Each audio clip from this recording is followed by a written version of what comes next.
Assalamu alaikum rahmatullahi wa barakatuhu. We're going to have a little Islamic study class tonight.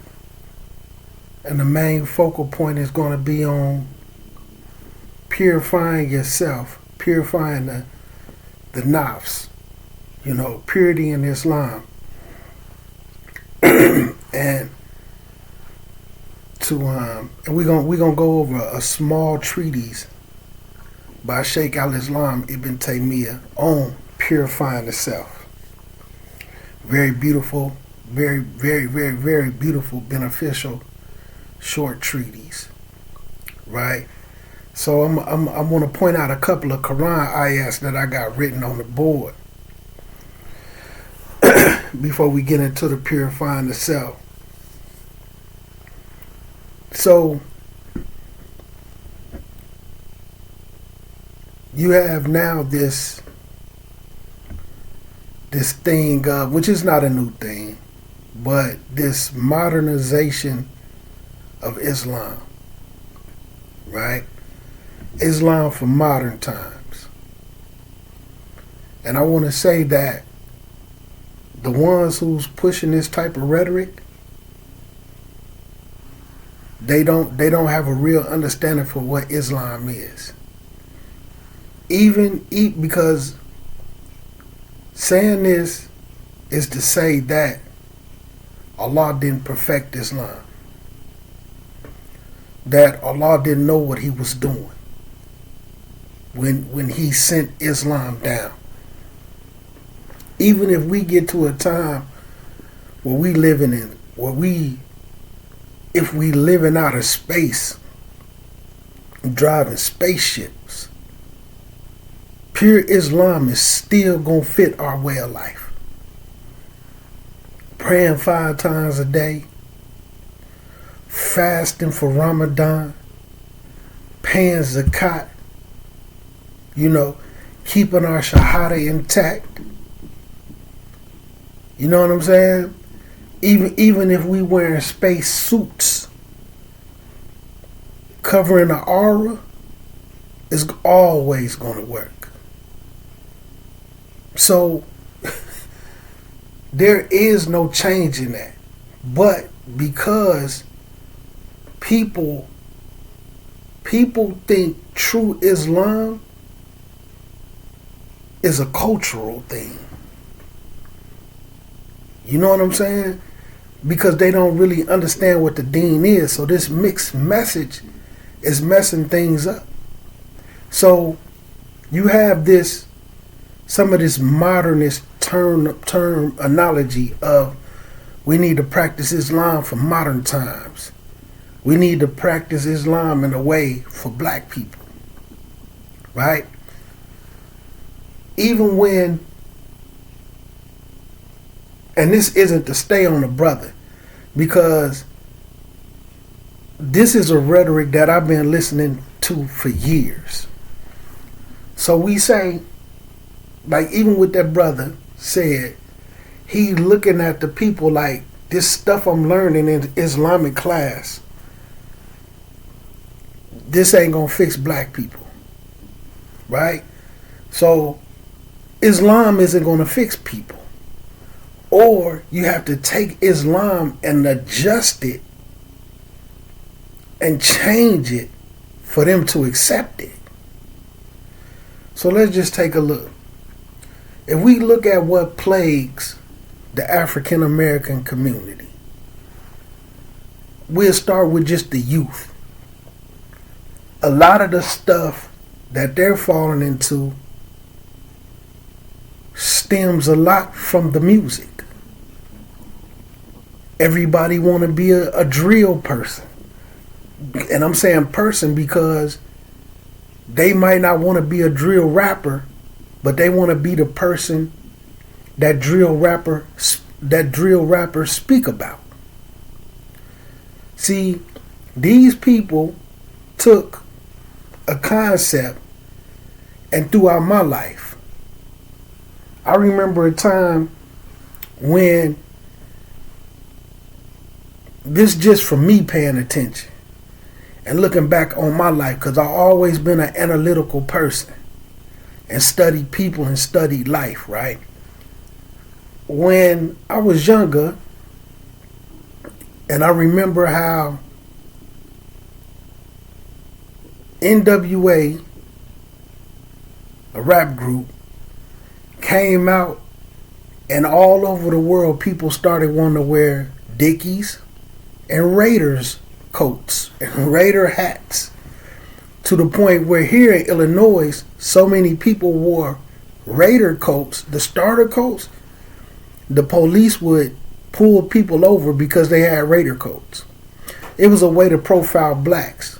But my point is, because this was in the music, Raiders material, Raiders hats, Raider coats, Dickies, Chuck Taylors or the Cortez Lee's Nikes, which we refer to as dope man's head, it became a trend. Then I seen the Master P phase come through on the dope selling, how to cook crack to this and all this other little tricks to the dope game. Then I seen the black youth transfer into that. Well, also with the NWA thing, the gang culture came with it too. The gangs was already there, but more of a gang drive-by culture. It evolved into a drive-by culture, right? So then, when Master P and them came in, it turned into a drug dealing, fake designer clothes type, flashy Coogee sweater, Versace looking shirts and glasses. And I'm just saying, in this area, possibly not everybody started to do it, right? But I seen it turn into this drug dealing culture. Then you had your culture where they started to throw in like your Little Kim, the butt naked, sex speaking, using her private parts for money, being a conniving chick on a drug dealer arm type rap. Then you started to see that behavior come through the women. To now where you have those are the only type of female rapper, that's the only type of female rapper that survived. So now you got your Glorrillas, you got your Sexy Reds. They are the babies of a Little Kim. And now you have these promiscuous women. Y'all forgive my tongue, it's almost 4 a.m. So you see these women on the internet, and they have this Sexy Red Glorilla.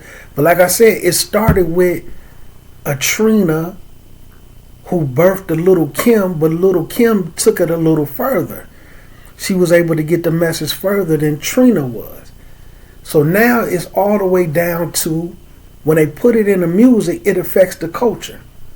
So these same individuals will look at these youth, but then turn around and say, music not haram. You know what I'm saying? Well, the music isn't haram. But we want to save our people, but let them keep listening to the music. Right? And then everything else that come with it. Like with the Future and them ushered in the pill popping, and the rappers who ushered in the lean sipping. You know what I'm saying? Sipping syrup and all that. So now you got a generation of junkies. But real Islam says that stuff not permissible. You got all these sexually transmitted disease and all type of other different diseases floating around through our community. I listened to a brother named Yakai Awakening. Well, his real name Yakai Raphael, but a lot of people call him Yaki Awakening. Right? Because he real into herbs, you know what I'm saying? Real strong dude. And he was talking about how Astaghfirullah, man, Allah Musta'an. How he deal with people blood, and he do analysis on their blood, and he's saying that he got a clinic in Texas, but basically Texas, St. Louis, and we next door to St. Louis. You know what I'm saying? St. Louis only a hop, skip, and a jump. St. Louis, Illinois, and Wisconsin, that's almost like a tri-state, and Indiana. But you know what I'm saying? We all in one conglomerate for real. So he said Missouri, Texas, of course Atlanta. He said there's an abnormal rise in HIV, herpes, and he named another couple of other little diseases. But these are diseases that can be transmitted through sex. Because we don't have marriages, we just have loose sex going on. But Islam, true Islam, speaks against this. The fighting and the killing of innocent people over Facebook beef. Like right now, I'm looking at a situation where two sisters, their sons, who they raised up like brothers, shot each other, and one of them died. So now the sisters is into it, and guess what they got into it over? A black and mild. But one of them was trying to be a rapper. So two cousins who was brought up like brothers get into an argument and a fight over a black and mild. So one tries to shoot one, and he ended up shooting him in the leg. So he pulls his guns out and shoot him and kill him. And they mothers is sisters. The senseless violence, the things that Islam bring an end to. But instead of giving people real Islam, what y'all refer to as Arab stuff, because y'all reject hadiths, it's not changing the black people. But we got to adjust it and change it and get people to become Muslim. We want to get them to accept Islam without accepting Islam, but then still expect it to change. Everything that plagues the black community in America and anywhere else, Islam fixes that. Real Islam fixes it. But we need people to accept Islam without accepting Islam. And just to show you where Shaitan playing at, you can have a female, clothes on, breast out, right? You can see all this cleavage, eyelashes this thick, makeup, hair not covered and everything, and come to the masjid. That's perfectly fine. Come as you are. Brother, skinny jeans, rips all in his pants. And even with the female, like I'm saying, with the clothes she have on, and then she got on super duper tight jeans that insinuates her butt and hips and everything. Perfectly fine. Brothers show up, tight designer jeans, boxers, butt crack showing, rips all in the pants, super duper tight, like looked like he had to jump into him, a Louis Vuitton purse, calling it a man bag, super duper tight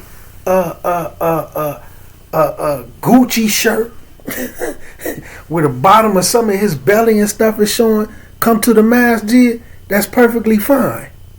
But then when a black person show up like this, he trying to be Arab. This is not okay. But all of that is. Keep that behavior and change Islam up a little bit, because this is for modern times, but this is for people who still want to ride around on camels. One is fixing Islam, one is pleasing to the sight of Allah Azza wa Jal, and the other one isn't. So instead of ushering us forward, you're really taking us back. And everything that real Islam come with, y'all call it Arab stuff. And ain't saving nothing. Ain't saving nothing. So that's why we're going to discuss these Quran ayats, and we all picking these things. Just like I said, I made a conversation for the Hebrew Israelites. Y'all lurking, y'all want to make comments, but then when I say, all right, cool, y'all want to keep making comments, let's discuss this. Crickets. Asheries want to come, this. Okay, cool, let's discuss this. Crickets. You know what I'm saying? But for the Muslims, in this Islamic study class, let's touch these couple of Quran ayats before we get into the purifying of the self. And this is something that we need to learn. So right here we got Surah 5, ayat number 48. And we need to accept this, and this is part of purifying our nafs. We need to get this in and get out what we already thinking. Right? If Allah willed, He would have made you one community. And the beauty of this ayat is a couple of ayats before, Allah speaks on how He sent the Torah. Right? And then it speaks on how He gave the Injil to Isa ibn Maryam, alayhi salam, and saying how the Torah, the Injil, confirmed what came, the truth that was in the Torah. And for Him to guide and judge the people based off of the Injil. So Allah Azza wa Jal informed the Rasul, so let them judge based by that book what they have. You see what I'm saying? They're not the Muslim community. So now you've been given this book, which confirms the truth that was in the Injil and the Torah, and you judge the people and them by this book. You see what I'm saying? Let them go ahead and do what they're going to do. Let them abide by the laws and the structures that they have. So let's say, for instance, if their book said that they can have slavery and beat and kill their slaves, no matter the race of people, white, Asian, Arab, whatever, you go ahead and let them do that. So like when certain things came, when they used to come to the Rasul for judgment, what would the Rasul say? Even to the Jews who took Judaism. What does your book say about it? Okay? What does your book say about it? And we'll go from there. So that's why Allah tell him, if Allah willed, He would have made you one community. So I'm saying that to say, what we need to understand is, everybody not going to be Muslim. Allah hasn't willed it that way. You understand? So you're going to have these different, whatever they want to be, Buddhist, Hebrews, Israelites, 5%ers, Nation of Islam, Moorish American, Sikhs, all these things, Taoism and Buddhist monks and all this other stuff. You're going to have that. Some of it made up. Some of it did come from Allah Azza wa Jal, but got corrupted by the spiritual leaders of those particular groups. The monks, the other people who changed it and different things. Allah informs us of this in the Quran, where He said, see, the people before us, they took their monks and their priests, their spiritual people, as their lords. And when you look at the hadith, it was a person who was a Jew who had became Muslim. He got offended when this ayat came down. And he said to the Rasul, we never took them as no lord or no monks. We never worshipped them.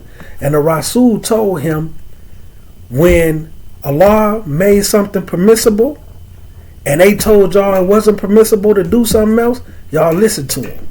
And then when Allah said something wasn't permissible to do, that something was haram, if they told y'all it was okay to do, then y'all listened to them. Therefore, y'all took them as your Lord. You listen to them and not Allah. What they changed in those books.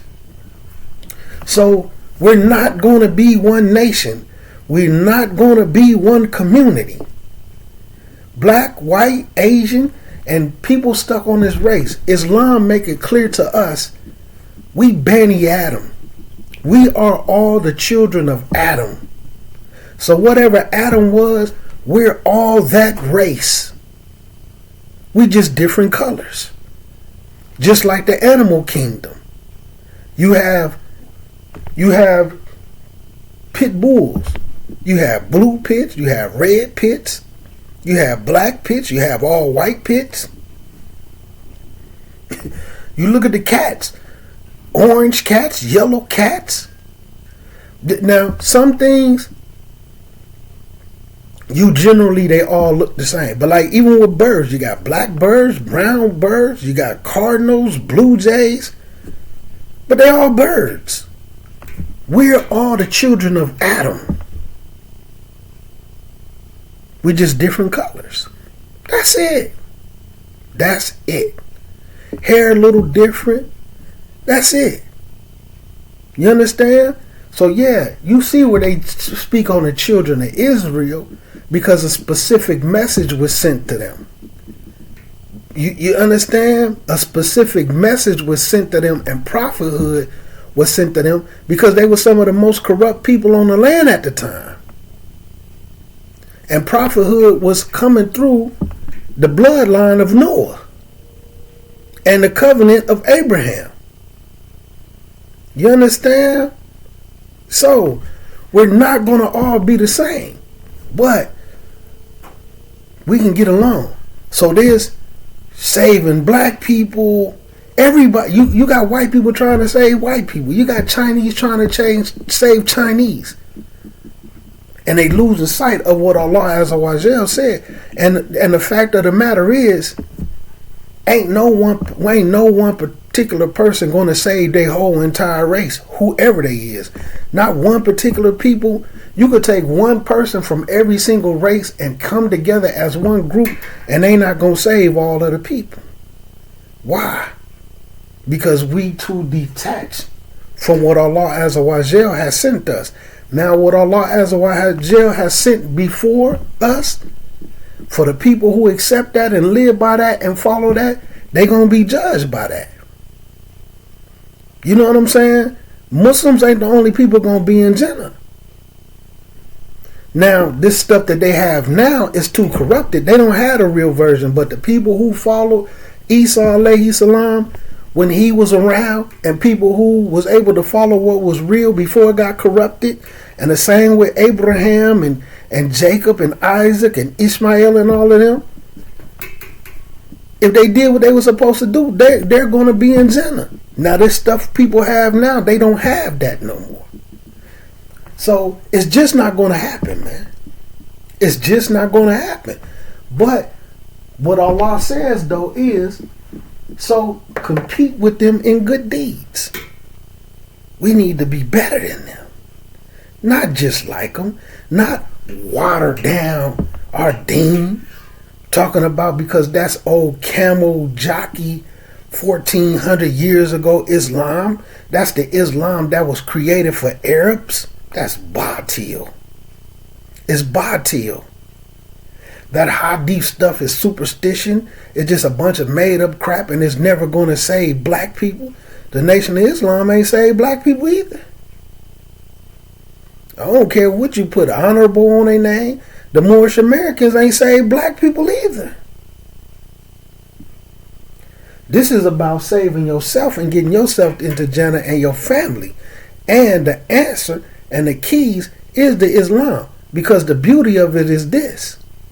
When you look at the Moorish American, the Moorish Science Temple, and then you look at the Nation of Islam, a lot of their cleanup factor and pillars came from Islam. But what stifled their success? Bid'ah.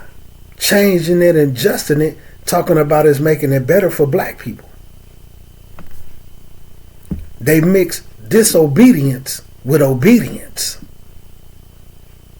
You understand? And then they want to mix they want to take a little, they want to be like the Masons now. Because, they was all Masons. whether they want to admit it or not, and then start to turn and say Masonry is this and that. You know what I'm saying? Which I understand why they did it, but we believe in a little bit of Buddha, we believe in a little bit of Confucius, we believe, like the Moors, we believe in a little Buddha, a little Confucius, a little Quran, a little Bible. But the Islam is the only thing that's not corrupted.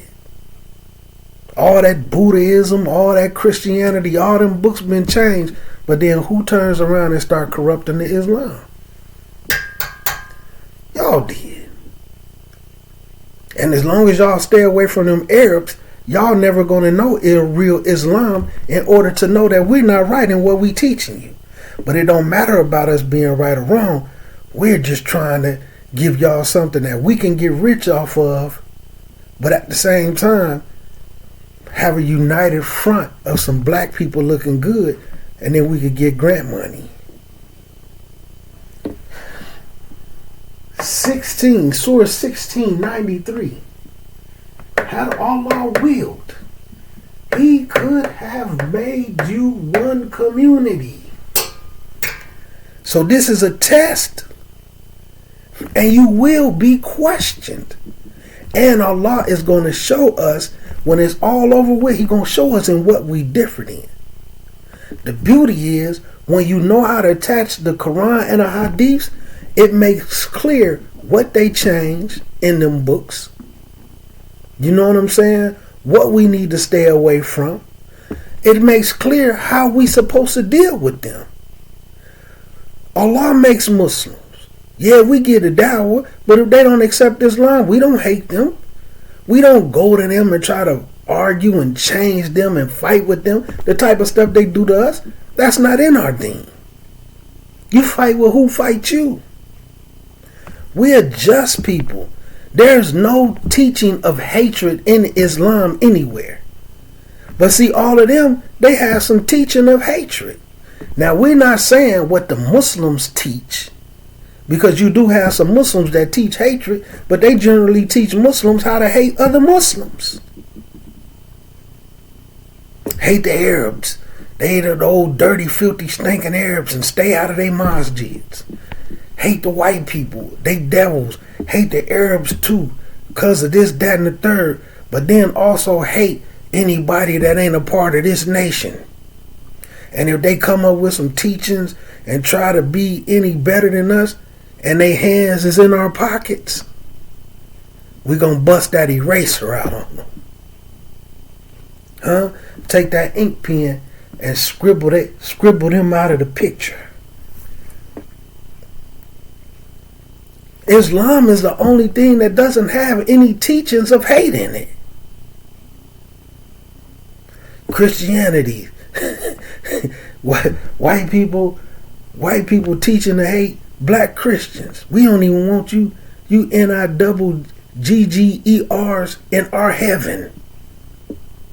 But we gonna put this Bible on you, because this Bible teach y'all that y'all gotta bow down to us and love us and worship us like you would worship Jesus, because this is what God willed for you.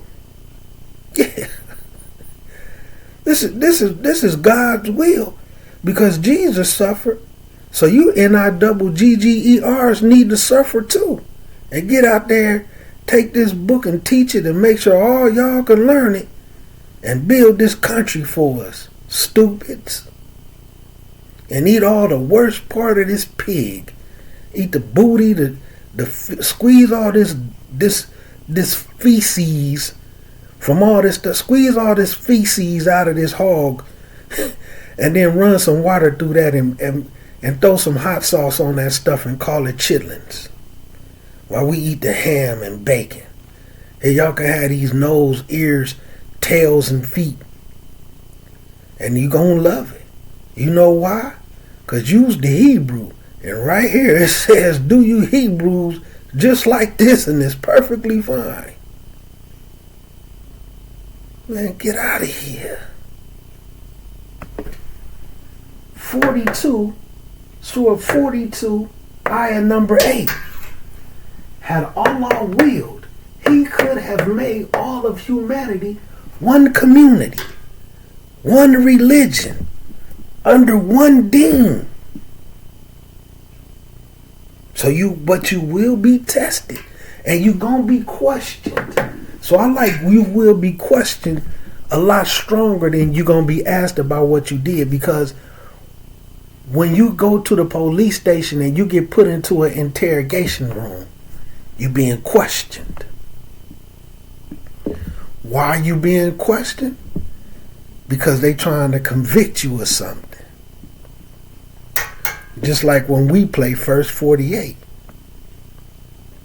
We trying to convict you of being miskin. You don't know this deen. And when you miskin, that's why when you don't know something, it become your homework. It become your session of study. You need to go learn that. You need to be efficient. Your Islam need to be sufficient for you to put it into practice in your everyday life. See, we so focused on trying to get people to accept Islam without them actually accepting Islam. You understand? And it don't work that way. You just gonna have a whole bunch of Muslims and no Islam. Everybody not gonna be Muslim. Everybody not gonna be Christian. Everybody not gonna be Jew. Everybody not gonna be a Nation of Islam. Everybody not gonna be a 5% a Buddhist, a Sikh, or anything. Allah, and I picked 3 ayats to show, if you see it in the Quran, just off a general rule of thumb, just like when a Rasul, if he repeated something 3 times, you know how serious it is. It's stamped. This is stamped. And then on top of that, what's else stamped in our deen? All the Muslims ain't gonna be the same either, baby. All the Muslims ain't gonna be the same. So you need to make sure you the right type of Muslims. Like right now, do y'all know that the Asheris, and I ain't gonna say all of them, do y'all know that right now they actually teach, and they got videos and teaching people that a translation of the Quran is bid'ah.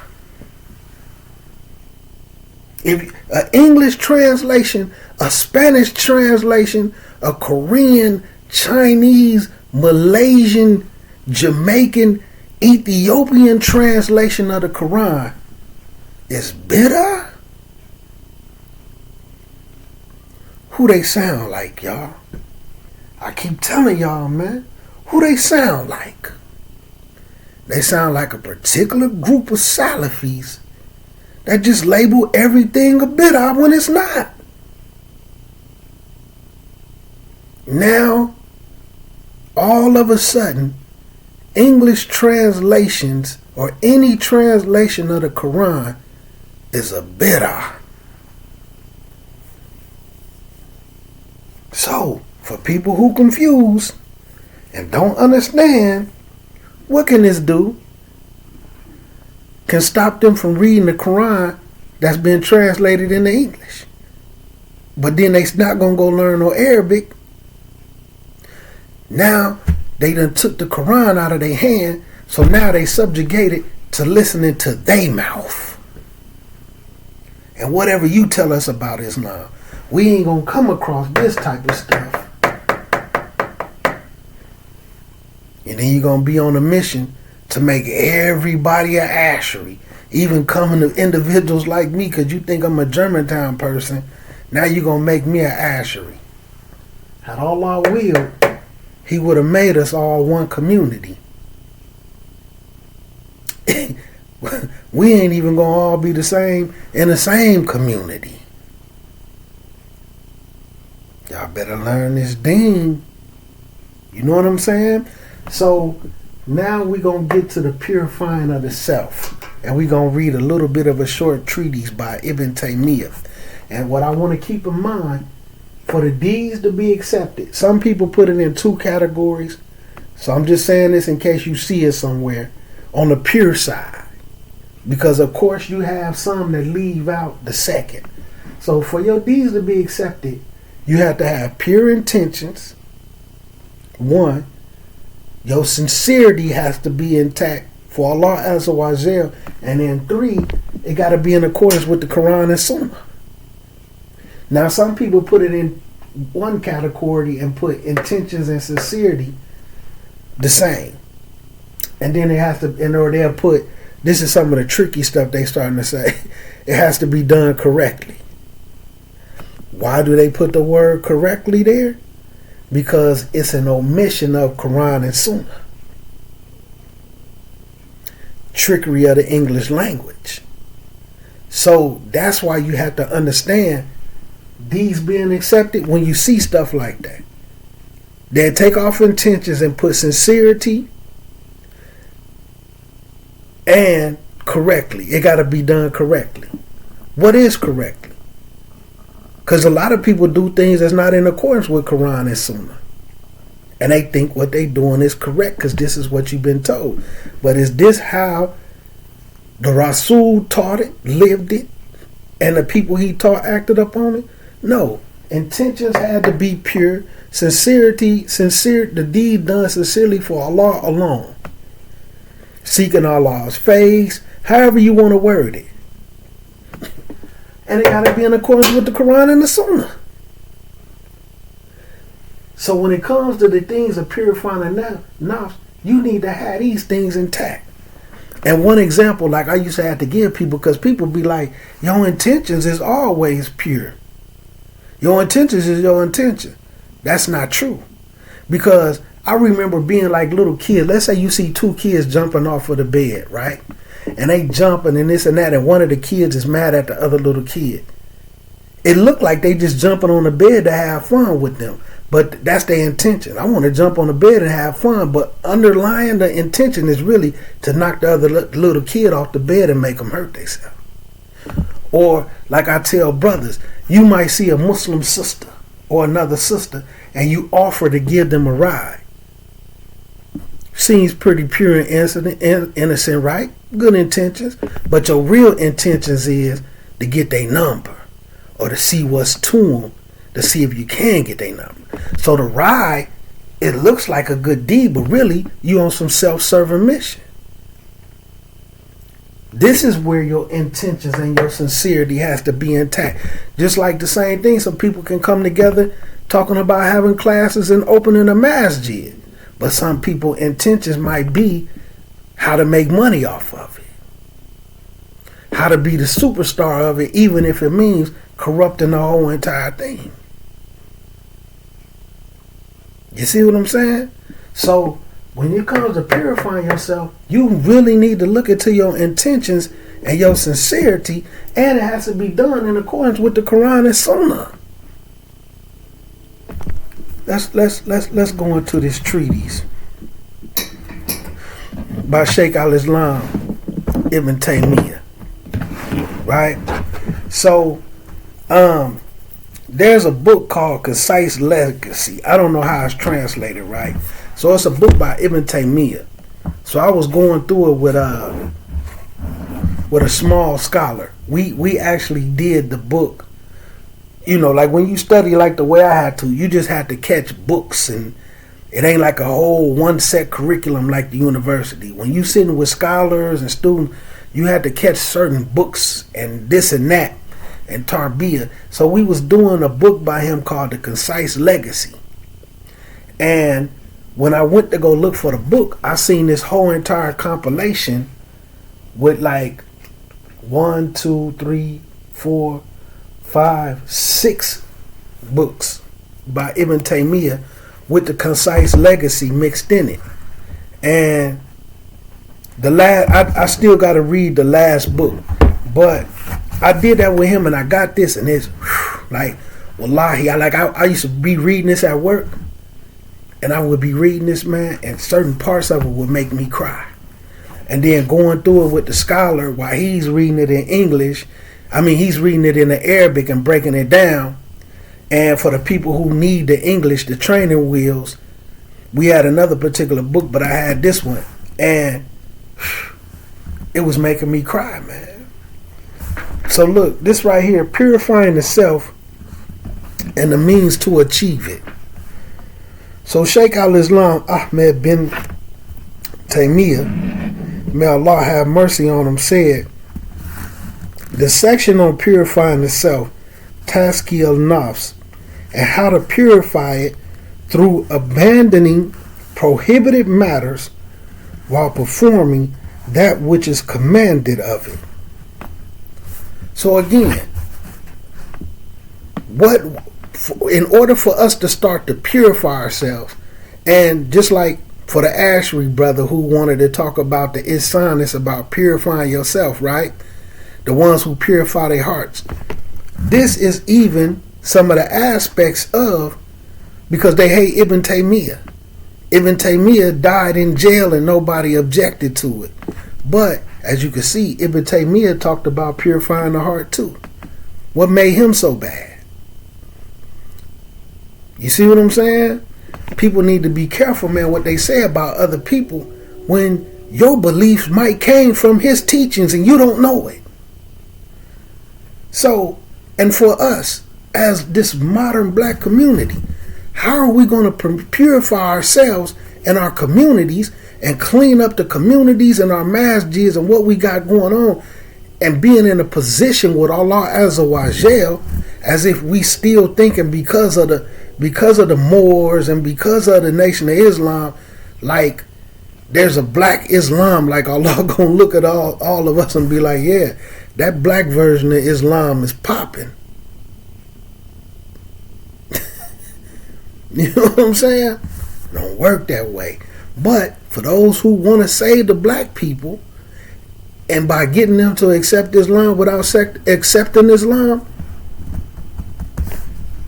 staying away, abandoning the prohibited matters, it counts. You have to purify yourself. Now, but let's continue. While performing that which is commanded of it, right? Stay away from what's prohibited and go into what we being told to do.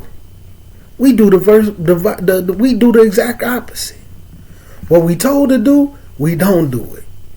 What we told not to do, because we already do it, because we live a lifestyle of wrongdoing, and we don't completely give it up. So we don't never become pure. We don't even put ourselves in a position to be looked at the way that we feel like Allah should look at us as a people, no matter what we calling ourselves. Allah exalted, as He said, he who has succeeded is the one who purifies themselves. If you want real success with Allah Azza wa Jal, you got to purify yourself. What's some of the means of purifying yourself? Let me reiterate. Staying away, abandoning what Allah has prohibited. Eyelashes, weave, showing body parts, drug selling, drug using. You know what I'm saying? Kufr, nationalism. We Bani Adam. We Bani Adam.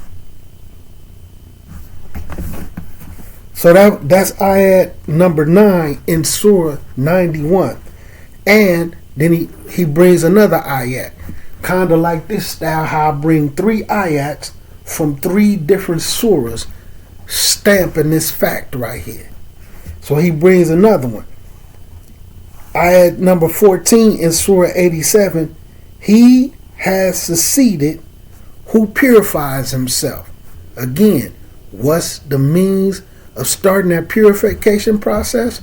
Staying away, abandoning what Allah has prohibited. Okay? And acting upon what Allah has commanded us to do. So, the meaning of purifying oneself. Qatada ibn Uyayna and others said, he has succeeded who purifies himself through obeying Allah and performing righteous deeds. When it comes to performing righteous deeds, Giving somebody ride, that is a righteous deed, but your intentions is corrupt. And it's not in accordance with Quran and Sunnah. Inshallah, Allah will accept it. But there's a criteria for what how the deed is supposed to be accepted. Why even play with it and chance it? Just purify your intentions, be sincere, and do it in accordance with the Quran and the Sunnah. So Al-Fara and Al-Zajjah said, a soul has succeeded that Allah has purified, and a soul has failed that Allah has corrupted. And a corrupt soul from a corrupt Muslim is going to do what? Corrupt the people. A translation of the Quran is bid'ah now. So if it's a bid'ah, that means you can't read one, you can't have one, because they coming back to the process of trying to tear down specific Qurans that ayats. It don't matter if you take away those translations and just use the Arabic Quran. The Arabic Quran still goes against what y'all trying to get people to believe. But now they want to start off tearing down the translators. Now all of a sudden, translations of the Quran is bid'ah. You're going to corrupt the Muslims. Now, pure Islam, Quran, Sunnah, Hadiths, and Ijma ain't going to save black people. It ain't modern enough. That's for people who want to ride camels in the desert and eat with their fingers. Although you eat burgers and fries and tacos and fried chicken with your fingers.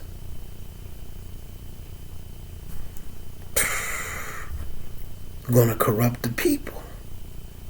You're going to corrupt the people. And still not save them after you corrupted them. Let's continue.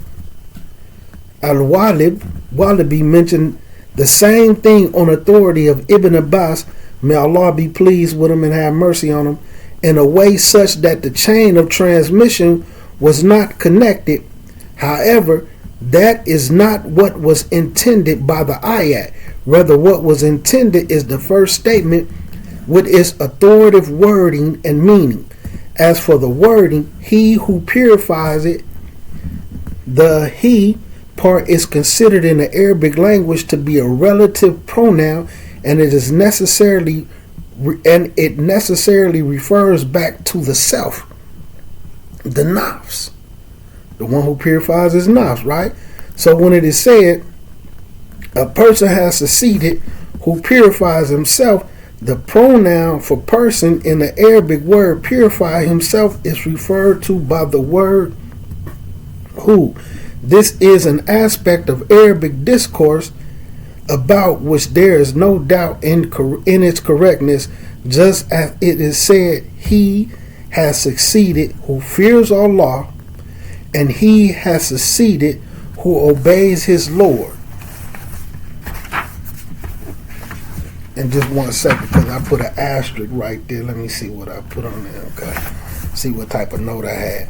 As for the meaning of he has succeeded that Allah purifies, the pronoun does not continue referring back to the term who in the phrase. The pronoun in this case refers back to Allah and not the term for he. And the pronoun of the object refers back to the previously mentioned self. Thus, neither the pronoun of the subject nor the object refers back to the term who. So the connection of the reference is dropped, and this is not allowed in the language. So as for people who start trying to corrupt it, who don't believe certain things, that Allah can't do certain things and this and that, that's basically kind of what is, in short, referring to. Yes, it is said, he has succeeded who Allah purifies itself without a pronoun attached to the verb, or who Allah purifies for him with a feminine pronoun attached to the verb, or similar manners of the speaking. The expression is correct. For this is to be hidden from those grammarians who hold this view is strange. So y'all know these particular type of groups who don't want to accept these things.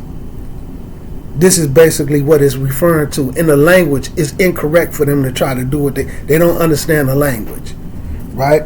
He would not say it has succeeded a soul that purifies itself, or indeed here purifies itself is an attribute for itself, not a connection. Neither he said, right? So that's more on the language, but I'm going to touch another little part because I got to pray real quick. So purifying oneself in the book in the Sunnah. I'm going to skip some of that and we may get back to it because it's dealing with a lot with the language, right? So the objective here is not commanding people with purifying tazkiyah theyself to warn from corrupting them, just like in his statement, Allah's statement, he has succeeded who purifies himself. Thus, if it is assumed that the meaning is he has succeeded who Allah purifies himself, there would not be a command or a prohibition in it for them, nor exhortation and admonishment. And when the Quran commands or prohibit,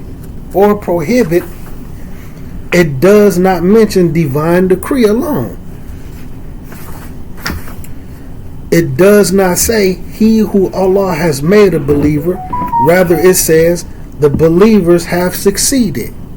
Allahu Akbar. And then another ayat, and he has succeeded who purifies himself. Right? Since the mere mention of divine decree, the Carter, and this defeats the purpose, and this would not be appropriate for even the weakest of people in intelligence. That was hard. And I'm feeling like this might be a little too heavy for like if you kinda knew. But anyway, so how about for the speech of Allah? See, like I said, this is a refutation for people who don't want to accept these things from particular groups. So they try to distort it and change the meaning of words. So it's basically saying it don't fit in the language what they trying to do. So what Allah says is correct, but they don't want to accept it, so they change the meaning. So it's saying, so like they basically doing the same thing when it comes to the speech of Allah, right?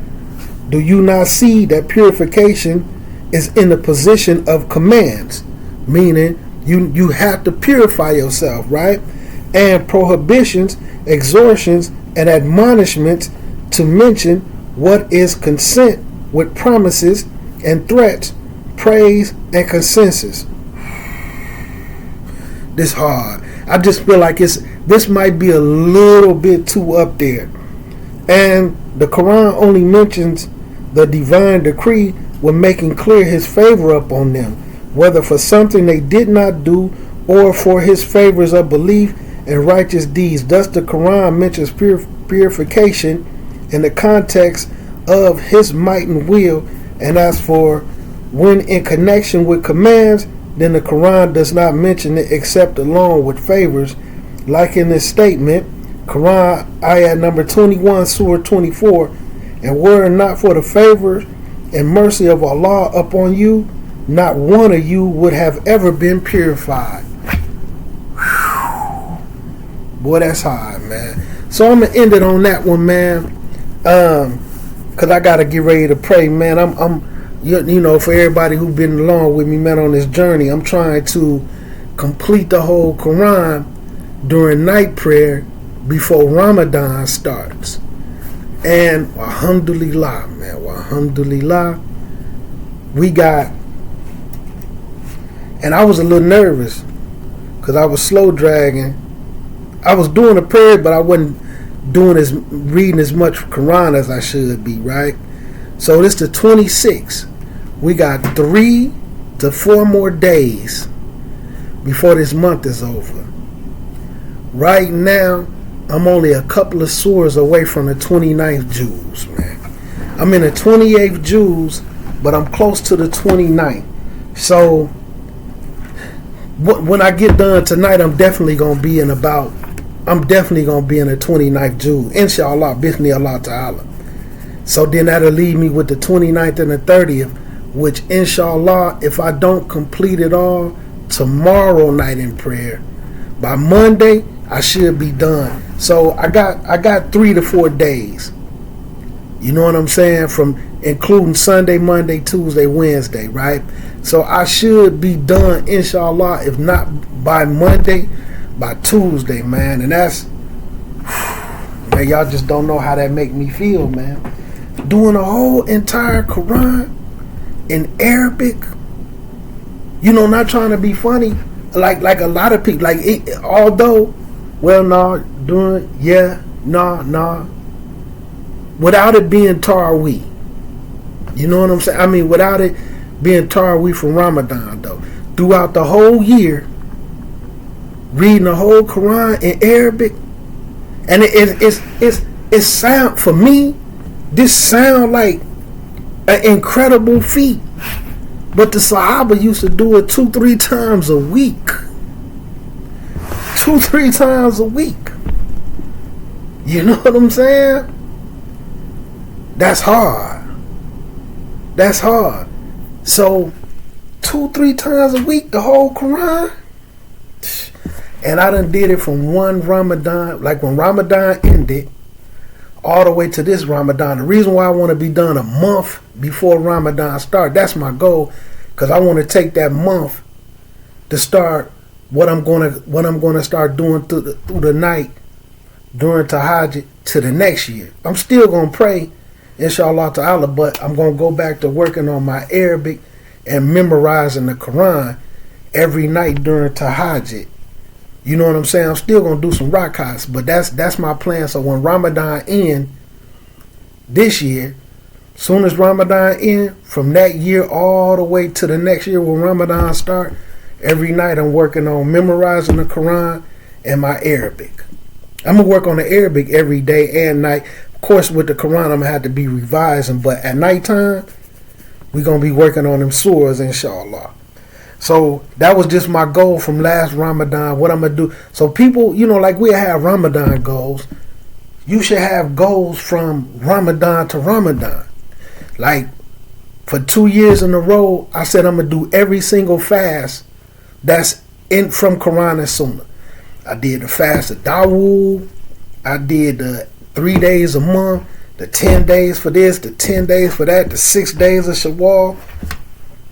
Every single fast that there was, I did them every month. I was fasting, and I did that for 2 years. So I always have a goal.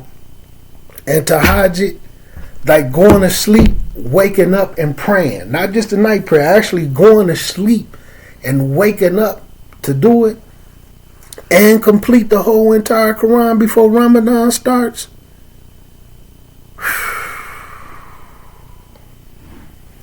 It wasn't no easy task, and I only missed 2 nights due to a situation with my alarm clock.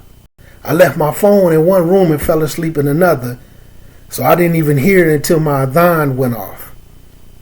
You know what I'm saying? So, and then the next time, it had went off, and I, instead of hitting the snooze button, because I have it set where I can hit the snooze button 3 times, and instead of hitting the snooze button, I dismissed it. And then when the adhan went off, I woke up.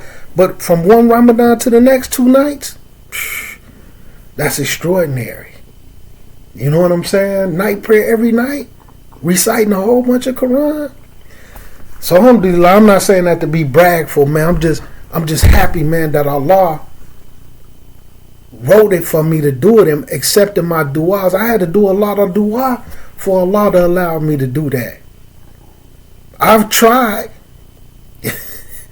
This is my first time ever doing it. Actually going to sleep and waking up. I done did Qiyam al-Layl, but I was just reciting from what I knew, not reading the Quran word for word, going through the whole entire Quran. That's subhanAllah. Let me be quiet, man. So anyway, assalamu alaikum rahmatullahi wa barakatuh.